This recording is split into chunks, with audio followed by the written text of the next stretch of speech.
This program is presented by International Container Terminal Services, Inc. Excellence Uncontained. RC Cola.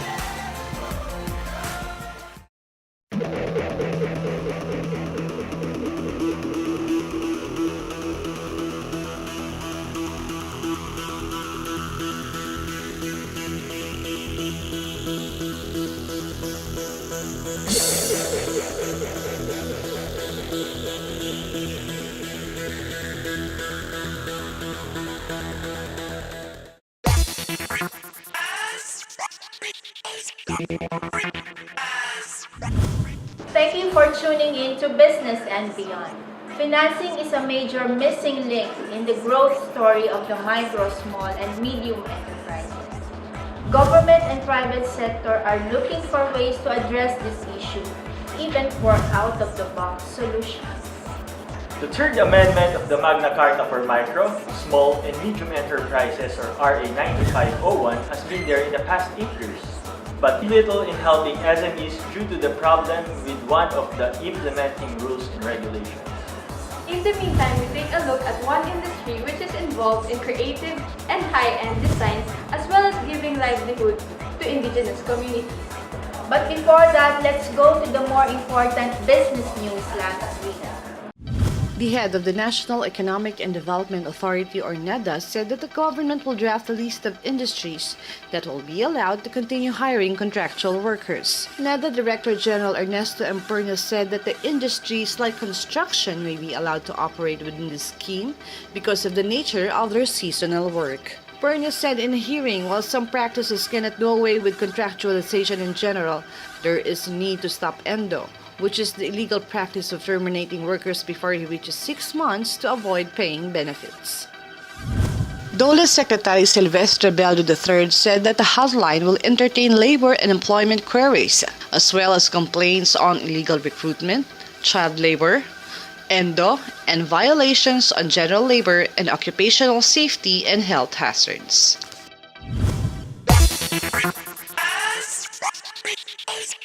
International Container Terminal Services, Inc. Excellence Uncontained. RC Cola.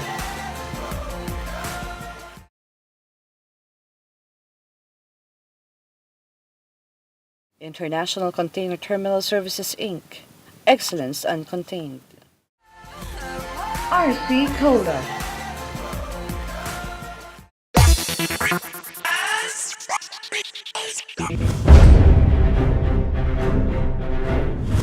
SB Corp, or Small Business Corporation, is the national government's third largest provider of SME loans, with a portfolio of about 3 billion.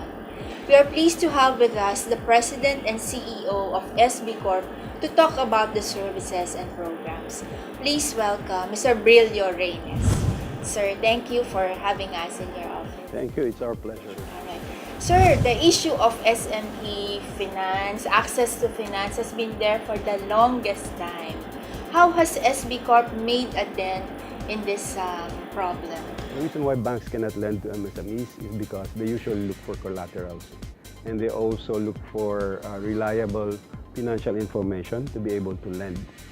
In our case, we cater to those enterprises that are unbanked or pre-bankable.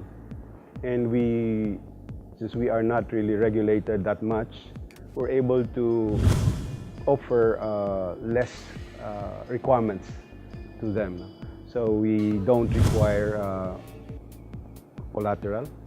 And for that reason, we introduced the risk-based lending. We also try to lend using recasted financial statements.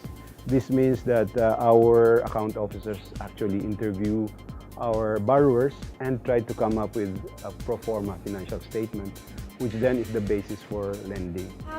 How can government or private sector help you fulfill your mandate? One would be to increase and to subscribe to our authorized capitalization. We're authorized up to 10 billion, but so far we only have paid up of 2 billion. We've been looking for addition to our capital for some time now. And hopefully with a greater emphasis on MSMEs now, we hope to be able to get the attention and get the funding as well. We're going to do this through the amendment of the Magna Carta, sir. That's actually the way to get there. Yes. What specific amendments are we talking about that will help push you fulfill your mandate? Basically, the increase in our paid-up capital so we can have a bigger impact in the market. The others will follow. Once we have the capitalization, we can increase our guarantee program, we can increase our funds for venture capital, and we can engage in more capacity building initiatives. These are actually aside from lending, the areas where we're supposed to help the MSMEs. So you're still under the supervision of the Bangko Sentral, no? We are, yes. So that makes you parang bank in terms of yung mga lending requirements of your clients. We are treated like a bank when we are not, no? And that's why it's a little difficult for us to operate. And even probably Bangko Sentral is having difficult time supervising us because we are not a normal institution. So this is also one of the areas where we can maybe amend or put in the Magna Carta. If we cater to unbankable or pre-bankable enterprises, we should be given some leeways because they don't really qualify very well into accounts that are usually considered by banks, no? And therefore we should not be subjected to bank laws regulations. Impact. How big an impact are you expecting to make this time? Strengthen our organization accordingly. We need to get more people, train more our people. Right now, for example, we're very weak sa guarantee programs, primarily because the funds there are small.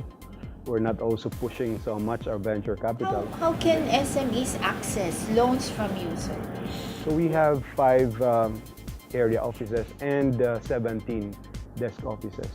But what we do now to improve our efficiency is we look for the borrowers who fit the size requirement. Okay, what is the profile that you're looking now, that you're referring to? That we're looking for bigger accounts, anywhere from 1 million to 2 million. These are accounts that banks don't even consider, no, the big banks. Because our lending amounts could be as low as 200. So we have so many of those accounts that given our limited number of personnel, we're overloaded. So by averaging up, we still have the portfolio that will then support our income targets and our overhead. Is that micro, small, medium altogether, or small and medium na lang because of what we're talking? I would like to focus on the missing middle, which is the small. Because the micro enterprises are taken care of by so many microfinance institutions and rural banks.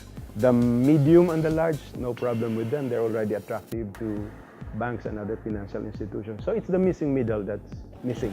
So as a closing message, where would you like to bring SB Corp under your administration?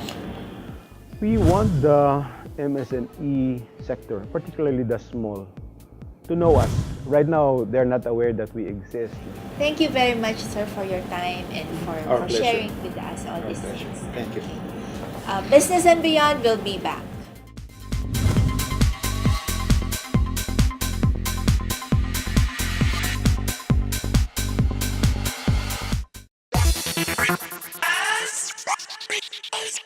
International Container Terminal Services, Inc. Excellence Uncontained. RC Cola.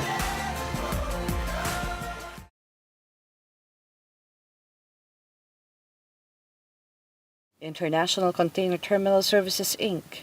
Excellence Uncontained. RC Cola.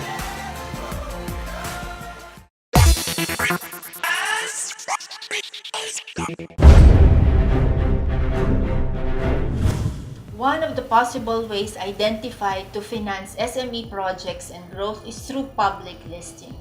We are pleased to have with us no less than the Chief Operating Officer of the Philippine Stock Exchange, who is personally pushing this advocacy.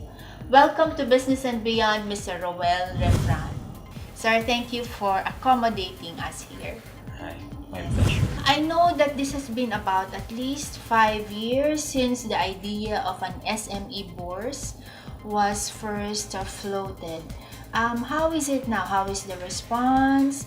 There are companies who are not qualified to list in what we call the main board, the big board, but are able to comply with the minimum requirements for the alternative board.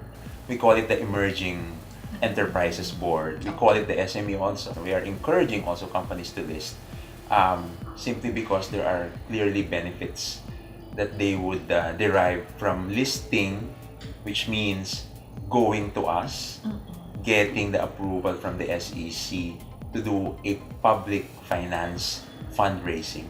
Empower them to make their vision a reality, to help finance their projects, whether it be to expand, probably to create more products and render more services. And then how do they go about listing? IPO is an acronym for Initial Public Offering. No?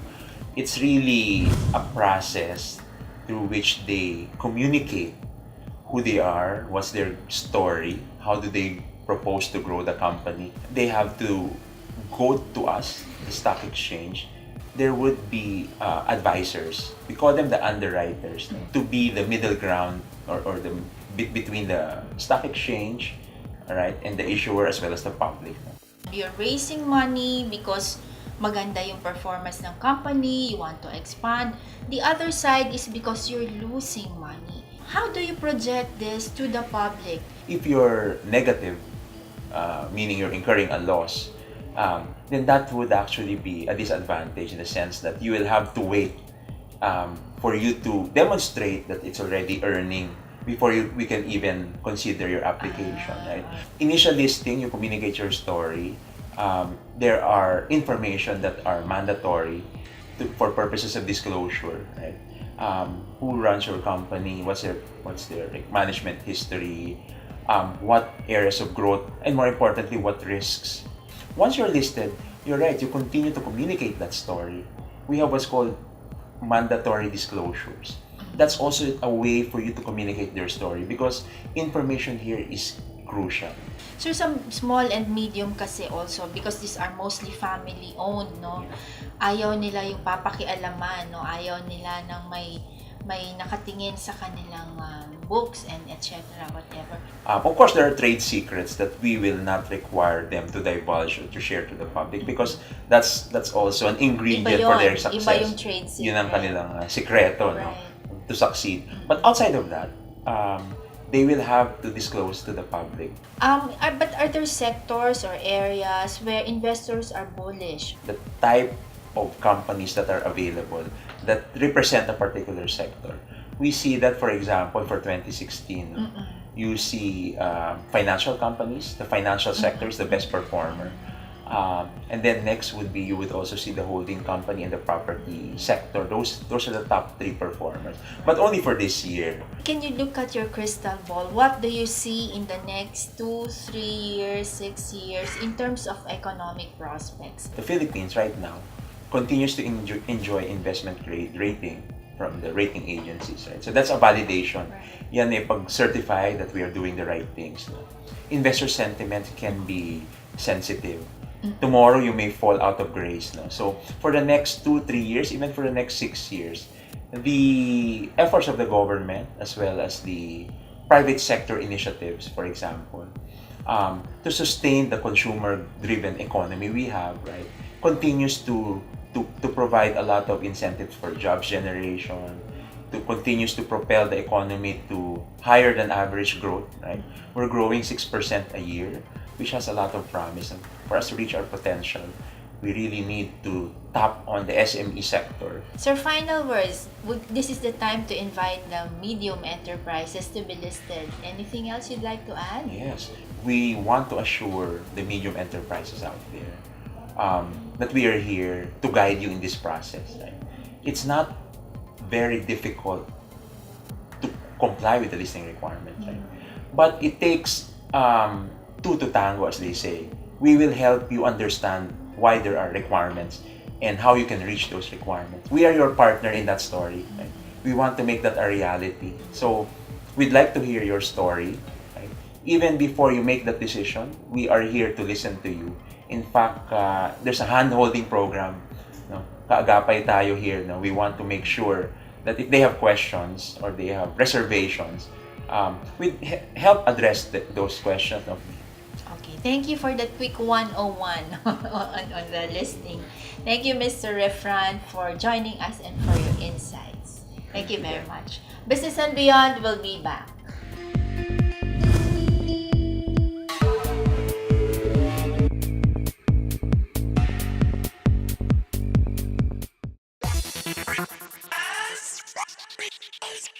International Container Terminal Services Inc. Excellence Uncontained. RC Cola.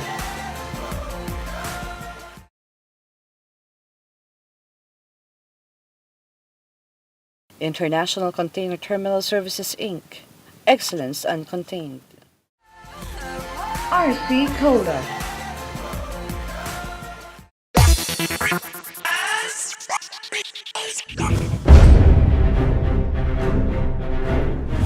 Presidential Decree Number 10744, or the Act providing for the creation and implementation of the Credit Surety Fund Cooperatives, was approved in July last year. It is meant to be an optional source of funds for MSME operations. Let's listen to the views of two of the officers of the Philippine Cooperative Center talking about the law and the services of the center. Please welcome to Business and Beyond Mr. Danilo Ang, the Managing Director, and Ms. Elsie Remonte, the Operations Manager. Thank you po for coming and joining us in this episode. Thank you po. Alright, ma'am, can you briefly talk about the center? PCCI is a Philippine Cooperative Center. It is registered as a tertiary organization of the Cooperative Development Authority. Our members are primary cooperatives, secondary, and there are some tertiary co-ops also. So yung PCC is conducting trainings na hindi kinakandak ng aming mga secondary cooperatives. We are focusing on the services clusters, producers and marketing clusters, advocacy and training cluster, of course, financial cluster. Okay. So parang kayo po yung umbrella organization, no? Yeah. Of all the cooperatives nationwide. Anong percent po yung of your services na for lending ang ginagamit ng mga members? Yung kung titingnan natin, almost 24,000 cooperatives all throughout the country. 70% of that lending. So up to how much po yung pwedeng malend ng mga micro-enterprises? Hindi po na, kung bago ka pa lang, depende doon sa iyong capital. Pag tumatagal ka na at saka good payer ka, malaki-laki naman yung mauutang mo. May mga cooperatives kami like yung mga malalaki talaga, mga 16 billion na, no, yung kanilang asset. Meron kami mga 8 billion. So, ito institution-based kasi. Okay. Sir, we move to the law, no? The Credit Surety Fund law. What can you say about the law, no? Basically, as a center, we were not part of the implementation. Yeah. Actually, when it was introduced to us, where I was the representative in that consultation, I objected to the mechanics. Yung pinopropose ng law na yon is unfair to us because it is creating a credit surety fund out of the capital of cooperatives within an area. And then LGU would provide an exact counterpart. Bakit yung utang ng sarili naming member hindi pwedeng i-secure nung surety fund? Samantalang sa amin galing yung pondo, hindi naman doon sa mga bangko. Yung pangalawang sakit noon ay yung competitor namin, sinuportahan pa namin para siya ay makapagpautang. Sige sir, chapter 2 yan nung law. And we continue to advocate because gano'n naman po talaga. So as we see improvements, then pwede naman po natin yung i-suggest. Mr. Ang, would you like to invite people to be members of cooperatives? Yung cooperative ay isang paraan para makapag-generate sila ng additional income. You can go to the regional offices of CDA, and then from the record you would find possible cooperative operating within your residence na hihingan ka ng minimal membership fee which would range from 100 to about 300. That amount will cover the cost of a one-day seminar. Meron kaming passbook, meron pa rin mga copies ng registration, certificate, yung articles and cooperation. So nasa website naman niyo po yun, how they can be members. PCC website, www.pccapex.com. I would like to invite everyone, it's not only for the cooperators but also to all of the people who would like to know about cooperatives sa summit. No? Next month na yun. We will be discussing a lot and we will be sharing also yung mga lahat ng mga nangyayari sa cooperative. So please come. Our keynotes from the International Cooperative Alliance, the regional director of the Asian Pacific, Bago Almira. Thank you. Okay. Thank you po, Mr. Ang, Ms. Rimonte, for joining us in this episode. Thank you. Business and Beyond will be back.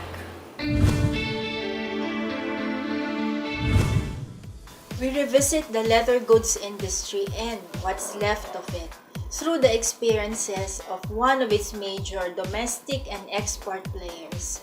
Business and Beyond welcomes Ms. Yolanda Sevilla, the CEO of the Leather Collection. Thank you, ma'am, for having us here.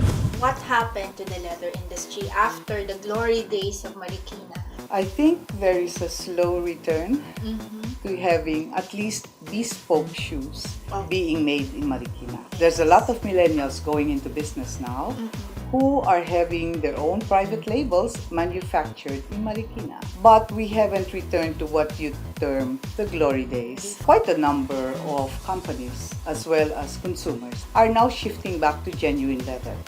One, because we're in an age where we're talking natural, we're talking artisanal, we're talking organic. But also because they've realized that when you buy something in synthetic, it doesn't last very long. What kind of leather is this, ma'am? The leather that is most commonly used is cow. Leather is a repurposed material. Cows are not killed for the leather. It used to be all leather and now you have indigenous materials and fibers here. Why the change in the design? The shift began actually when we learned about the Great Women Initiative. Now, GREAT stands for Gender Responsive Economic Action for the Transformation of Women. Basically, it's about women helping women up the value chain. Ecosi Foundation actually developed the Bagobo textile and matched them with us so that we could lux it up. And it's not just carrying your culture, it's not just livelihood, but it's responsible luxury. So what about the collections? You have more women products than men products? As far as these products, this collection is concerned, it's more for women. But if you look at the woven leather collection, these are woven again by a group of marginalized women. This one is nothing but ebayong. Walang dugtong. Continuous weaving. This one is a trendy sawali weave. It's a sawali weave, but you will note that it's only 0.5 cm, no? And then you have a combination of textured and untextured leather. The beadwork is done by the Bagobo women. This one is Inabel from Ilocos. This one is from Liliu. Wow, It's Abaca. And it's all put together by Greenleaf for Great Women. They were earning about 60 pesos a day. Their earning went up to 300 to 600 pesos a day. Now, what is our challenge? Our challenge is to sustain that. We don't really care about promoting our brand per se. We care about giving work to the women. We are in GSOL, or Global Sources Online. We have 20 products there, 10 from the Bagobo Legacy Collection, 10 from the Sibaltan Woven Leather Collection, and the value of that is $5,000 a month. 3 of our products got into their analyst choice and will now be shown in Hong Kong in the fashion trade show. Those who want to buy your products, ma'am, where are your outlets? The leather collection by itself has no other outlets except this one. This is a showroom and outlet as well. However, Great Women has a showroom cafe on the ground floor of Tesoros building in Arnaiz Avenue. I'm really more concerned about local going global. That's the area, no? Where I'm focusing attention. So it's local going global, taking the great women behind me with me. Thank you very much. You're welcome. My pleasure. Yeah. Business and Beyond will be back.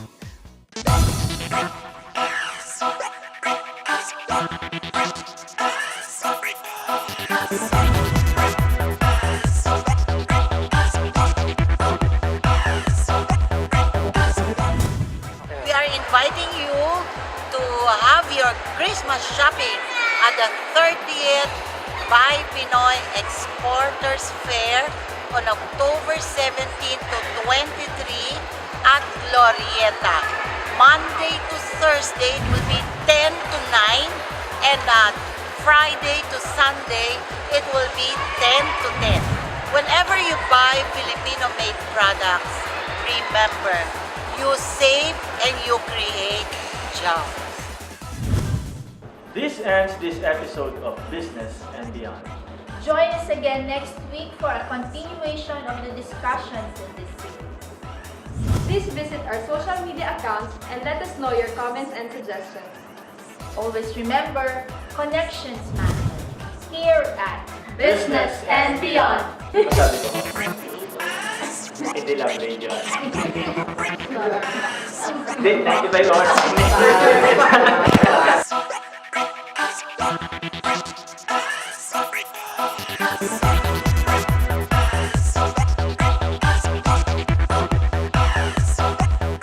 This program was presented by International Container Terminal Services, Inc. Excellence Uncontained. RC Cola.